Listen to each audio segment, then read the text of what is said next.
السلام علیکم دوستو، آج کی ویڈیو میں ہم آپ کو نمرود کے بارے میں بتائیں گے کہ وہ کیسے، کب اور کہاں پلا بڑھا، اور کیسے ایک بھیڑیا اس کو اپنا دودھ پلاتا رہا، اور کون سی وجہ تھی کہ ملک الموت بھی نمرود کی ماں کی روح قبض کرتے وقت رو پڑے تھے۔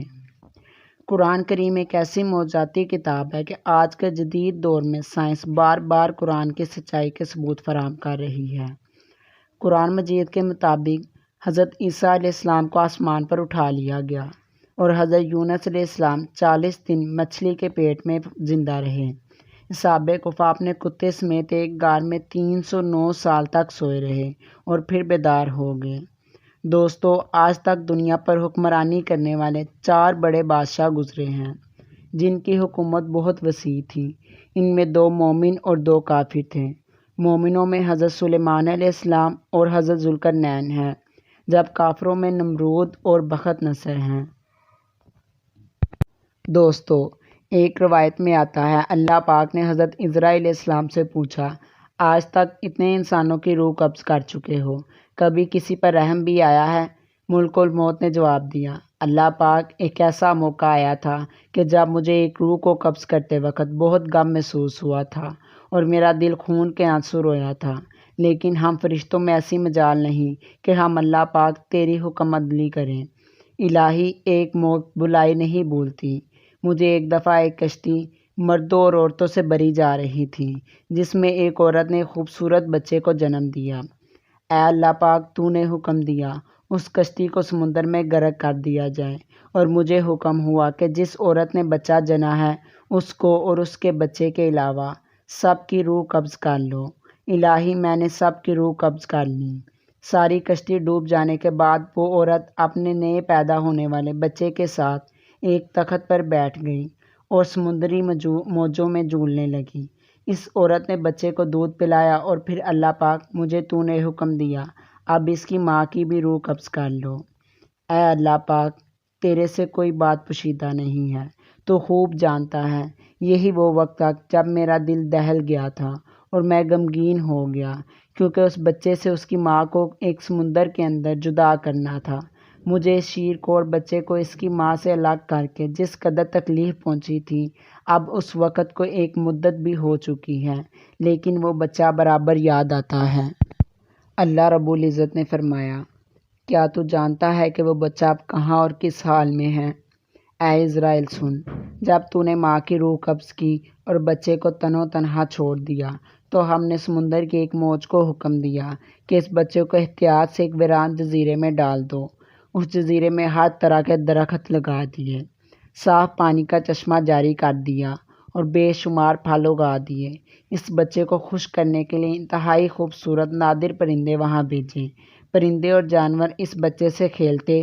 ریت کے اندر اس کے لیے ایک خاص بستر تھا اور وہ بھیڑیے کی مادہ کو حکم دیا کہ اس کو دودھ پلائے۔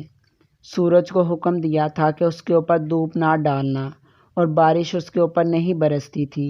اس طرح ہم نے اس تنے تنہا اور بے یار و مددگار بچے کی مدد کی، جس سے وہ خوب صحت مند اور جوان ہو گیا۔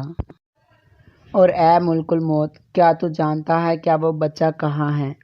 حضرت عزرا علیہ السلام نے فوراً سجدے میں گر گئے اور پکار کر کہنے لگے، اللہ پاک، بے شک تو ہی حکمت والا اور جاننے والا ہے۔ اے ملک الموت، وہی بچہ آج نمرود ہے جس نے میرے خلیل پر ظلم و ستم کی حد کر رکھی ہے۔ اللہ اکبر۔ نمرود وہی بچہ تھا جسے پروردگار عالم نے اپنی قدرت کامل سے کس شان اور عظمت سے پالا، مگر اس بچے نے بڑے ہو کر خوب قوت حاصل کی اور شاہی خاندان میں جگہ بنا کر بادشاہ بن گیا۔ یہ بابل کا حکمران تھا۔ آہستہ آہستہ ایسا متکبر اور ظالم ہو گیا کہ اس نے اللہ رب العزت کی برابری شروع کر دی۔ ایک دن ایسا بھی آیا کہ اس نے خدائی کا دعویٰ کر دیا اور لوگوں سے کہنے لگا کہ مجھے ایک سجدہ کیا کرو۔ وہ ایسا ظالم بادشاہ تھا جس نے پورے ملک کے غلے کو اپنے قبضے میں لے رکھا تھا۔ خوراک صرف اسی کو ملتی تھی جو اس کو خدا مانتا تھا۔ ایک دن حضرت ابراہیم علیہ السلام بھی غلہ لینے کے لیے نمرود کے دربار میں پہنچ گئے، تو اس نے کہا، پہلے تم مجھ کو اپنا خدا تسلیم کرو، جبھی میں تمہیں غلہ دوں گا۔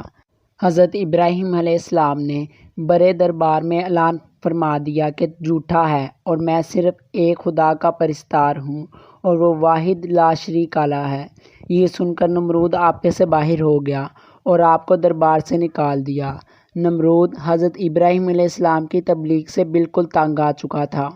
ایک دن اس نے حضرت ابراہیم علیہ السلام کو اپنے دربار میں بلایا اور پوچھنے لگا، بتاؤ تمہارا رب کون ہے جس کی عبادت کی تم لوگوں کو دعوت دے رہے ہو؟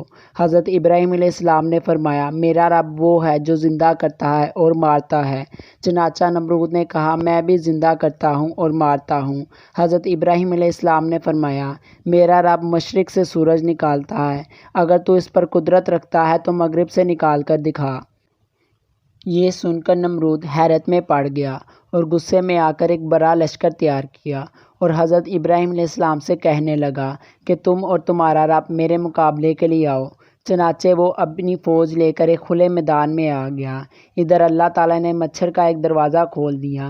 بڑے بڑے مچھر اتنے زیادہ وہاں پہنچ گئے کہ سورج کی روشنی بھی نظر نہیں آ رہی تھی۔ اللہ تعالیٰ کی یہ فوج نمرودیوں پر گری اور تھوڑی دیر میں ان کا خون تو کیا، ان کا گوشت پوشت سب کھا گئے اور سارے کے سارے وہیں ہلاک ہو گئے۔ صرف ہڈیوں کا ڈھانچہ باقی رہ گیا۔ اس کے بعد اللہ کا کرنا ایسا ہوا کہ ایک مچھر نمرود کے ناک کے راستے سے دماغ میں گھس گیا اور مغز کھانا شروع کر دیا۔ درد کی شدت سے نمرود پاگل ہونے لگا۔ دنیا بھر کے طبیب محل میں بلائے گئے لیکن اس کا کوئی بھی علاج نہیں کر پایا۔ نمرود نے اعلان کر دیا، میری اس بیماری کا علاج کرنے والے کو اپنی آدھی سلطنت دے دوں گا۔ اس اعلان کے بعد بھی بہت سے لوگوں نے علاج کیا لیکن سب بے بس رہ گئے۔ خیر نمرود نے اپنی تکلیف ختم کرنے کے لیے سر پر ڈنڈے لگانا شروع کر دیے۔ خدا کی قدرت دیکھیے کہ جب سر پر ڈنڈا پڑتا تو مچھر کاٹنا چھوڑ دیتا، جب ڈنڈا نہ پڑتا تو کاٹنا شروع کر دیتا۔ کیفیت یہ ہو چکی تھی کہ جو شخص نمرود کے سر پر زوردار تھپڑ لگاتا وہ اس کا ہمدرد کہلاتا۔ اس طرح ڈنڈے پڑتے پڑتے کئی سال گزر گئے اور نمرود بالآخر ذلیل اور رسوا ہو کر مر گیا۔ دوستو، بے شک اللہ ہی ہمارا خالق اور رازق اور مالک ہے۔ وہ جسے چاہے زندگی عطا فرماتا ہے اور جسے چاہے موت۔ قابل غور بات تو یہ ہے کہ ہمیں ملک الموت کے آنے سے پہلے اپنے آخرت کی زندگی کے لیے سامان اکٹھا کرنا ہے۔ اللہ پاک ہمارے جانے انجانے کے تمام گناہ معاف فرمائے اور ہمارے نیک اعمال کرنے کی توفیق عطا فرمائے۔ اے اللہ پاک، ہمیں موت کی تیاری کرنے اور روز قیامت نبی کریم صلی اللہ علیہ وآلہ وسلم کی شفاعت نصیب فرمانا۔ آمین۔